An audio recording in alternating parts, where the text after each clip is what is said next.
मिरज पूर्व भागामध्ये पाऊस कमी पडल्याने दुष्काळग्रस्त परिस्थिती निर्माण झाली। अशावेळी शासनाने टंचाई निधीतून या संपूर्ण भागाला पाणी देण्यात यावं या मागणीसाठी आज सांगली जिल्हाधिकारी कार्यालयासमोर उपोषण करण्यात आलं। राष्ट्रवादीचे युवा नेते विराजदादा नाईक यांनी शासनाकडे संपूर्ण मिरज पूर्व भागाला टंचाई निधीतून पाणी देण्यात यावं अशी मागणी केली। या प्रसंगी युवा नेते विज्ञान माने, मनोज बाबा शिंदे, शिवसेना जिल्हाध्यक्ष संजय बापू विभूते व मोठ्या संख्येने शेतकरी उपस्थित होते। पत्रकार राजेंद्र शिंदे, झी न्यूज मराठी।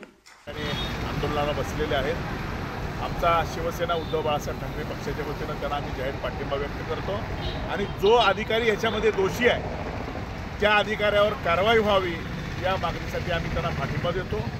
त्याच पद्धतीनं पालकमंत्र्यांनी राजीनामा द्यावा, कारण पालकमंत्र्यांना जिल्ह्याचं नियोजन करता येत नाही। मागं शंभूराजे देसाईंनी सांगितलं की आम्ही या ठिकाणी कोयनेचं पाणी सोडणार नाही, म्हणजे पालकमंत्री आपले गप्प बसले, त्याच्यावर प्रतिक्रिया दिली नाही। खरं तर ही जबाबदारी पालकमंत्र्यांची आहे। ते पाणी, त्या पाण्याचा सातारा जिल्ह्याला शून्य उपयोग आहे। ते पाणी खास करून दुष्काळी पट्ट्यासाठी आहे। मग ते सोलापूर जिल्ह्यातला काही भाग असेल, सांगलीतला काही भाग असेल, याच्यासाठी ते पाण्याचं नियोजन असते। आणि म्हणजे अशा वेळेला पालकमंत्री जर तोंड मुख गिळून गप्प बसत असतील तर माझं मत आहे पालकमंत्र्यांनी राजीनामा दिला पाहिजे। त्यांना या मंत्रिपदावर, पालकमंत्रीपदावर राहण्याचा कुठलाही अधिकार नाही आणि म्हणून आमच्या मित्रपक्षानं केलेलं आंदोलन आहे ते योग्य असल्यामुळं आम्ही त्यांना पाठिंबा द्यायला या ठिकाणी बसलेला आहे। धन्यवाद।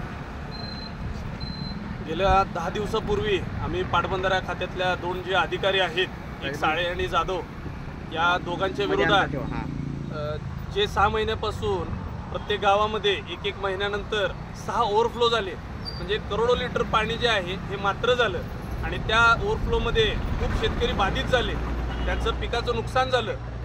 अशा पद्धतीनं त्या 2 अधिकाऱ्यांमुळं 6 ओव्हरफ्लो झाले, म्हणजे त्याचं व्हॅल्युएशन काढलं तर कुठंतरी 36 कोटी रुपये होतोय। तर अशा निष्क्रिय अधिकाऱ्यांच्या विरोधात आम्ही 10 दिवसापूर्वी हे कलेक्टर साहेबांना निवेदन दिलं होतं आणि पाटबंधारा खाते कोरे साहेबांना सुद्धा निवेदन दिलं होतं की त्वरित त्यांचे चार्ज सगळे काढून घ्या आणि साहेब त्यांना सस्पेंड करा। परंतु चार्ज काढून घेतले त्यांनी, मान्य आहे साहेब, परंतु एक अधिकारी असा आहे त्याचं थेट कनेक्शन जे आहे तो पालकमंत्र्यांचा पाहुणा आहे। एवढे सगळे पुरावे, म्हणजे कालवा मीटिंगमध्ये कालवासुद्धा झाला। विक्रमदादा सावंत आपले जतचे आमदार जे आहेत त्यांनी सुद्धा कालवा मीटिंगमध्ये कालवा केला होता आणि मिनिट्समध्ये ती गोष्ट आली होती। सगळे आमदार खासदार त्यावेळी होते। आमचे नेते, आमचे मार्गदर्शक मनोज बाबा शिंदेंनी सुद्धा पत्र दिलं होतं की अशा अधिकाऱ्यांवर तुम्ही त्वरित कारवाई करा। जयंत पाटील साहेबांनी सुद्धा दिलं होतं, राष्ट्रवादीचे विराजदादा नाईक यांनी सुद्धा दिलं होतं आणि सर्व पक्षांनी दिलं होतं। परंतु त्याच्यावरती पालकमंत्र्यांचे पाहुणे असल्यामुळं कोणत्याही प्रकारचे त्यामध्ये लवकरात लवकर त्यांनी निर्णय दिलेला नाही आहे। त्यांचं सस्पेन्शन अजून पेंडिंग आहे। आम्ही कलेक्टर साहेबांना इशारा दिला होता मागील आठवड्यामध्ये की 1 आठवड्यामध्ये साहेब त्यांचं सस्पेन्शन जर तुम्ही दिलं नाही तर आम्ही उपोषणाला बसेल।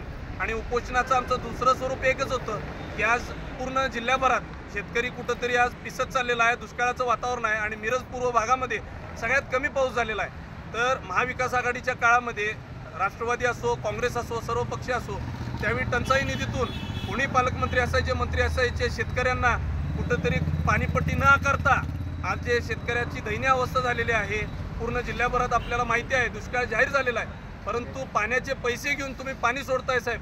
आज म्हैसाळ योजनेतलं पाणी कुठल्याही मिरज पूर्व भागात आलेलं नाही आहे, जतपर्यंत पोचतच नाही आहे। आज या ठिकाणी आमचे राष्ट्रवादी काँग्रेस पक्षाचे सहकारी विज्ञान माने यांनी सांगली जिल्हाधिकारी ऑफिसच्या समोर या ठिकाणी उपोषण करायचं ठरवलं। गेल्या अनेक दिवसापासून ते पाण्यासाठी म्हणा, कर्मचाऱ्यांच्यासाठी म्हणा किंवा अंगणवाडी सेवकांच्यासाठी ते गेल्या अनेक दिवसापासून लढत आहे आणि म्हणून आज या ठिकाणी प्रामुख्याने ज्या कारणामुळं आम्ही जिल्हाधिकारी ऑफिसच्या समोर जे बसलो आहे त्याचं प्रामुख्यानं कारण असं की आपण बघतोय की गेल्या 6 महिन्यापासून 6 वेळा मिरज तालुक्यामध्ये, मिरज पूर्व भागामध्ये 6 वेळा पाणी ओव्हरफ्लो झालं आणि पाणी ओव्हरफ्लो म्हणजे आपण बघतोय की महाराष्ट्रामध्ये एकंदरीत दुष्काळाची परिस्थिती आहे। आपण जरी प्रेसच्या माध्यमातून आपण ऐकतो की 97% महाराष्ट्रामध्ये पाऊस झाला, पण तो आपण विचार करायची गरज आहे की हा पाऊस नेमका झाला कुठं।